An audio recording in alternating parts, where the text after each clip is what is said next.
Hello and welcome back to GED Live at PALS. Today we're going to talk about some ways you can improve your reading for the GED Social Studies test. These tips may also help you improve your reading skills for the RLA as well.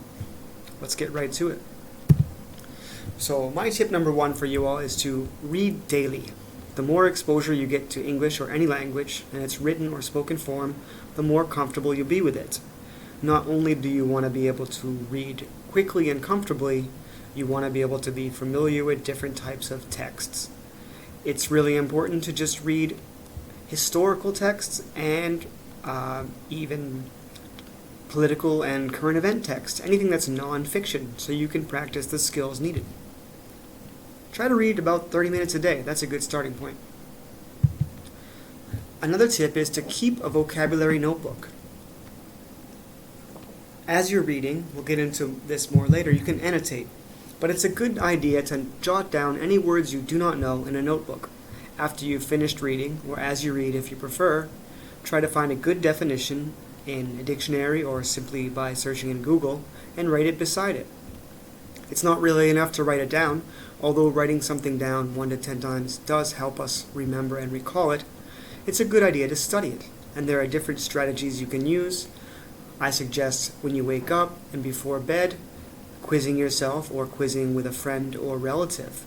Try to see if you can recall the term from reading the definition, and also try to see if you can read the term itself and find the definition in your memory.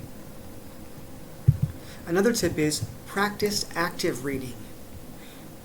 It's all too common in the time that we live for us to be greedy consumers. We watch things quickly, trying to get to the end of the plot. When we read, we want to just know, what's it all about already? How does it end? But this is not the way in which we should read for taking the GED test. We need to be engaged in the text that we're reading. So we're not just reading it to finish it. We're reading it to understand it. And we need to be able to do that quite quickly on the test. One way we can do that is by constantly asking ourselves questions about the text.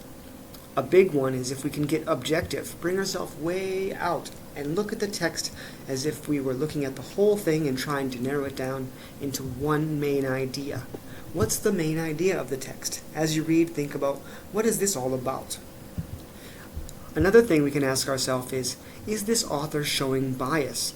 A lot of the sources will be primary sources or secondary sources, and sometimes we need to compare and contrast the two ideas about the same subject, such as whether union membership is good or not.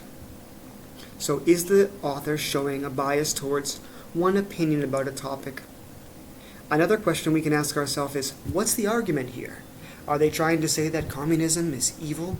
Or are they trying to argue that the American Marshall Aid was going to destroy Europe?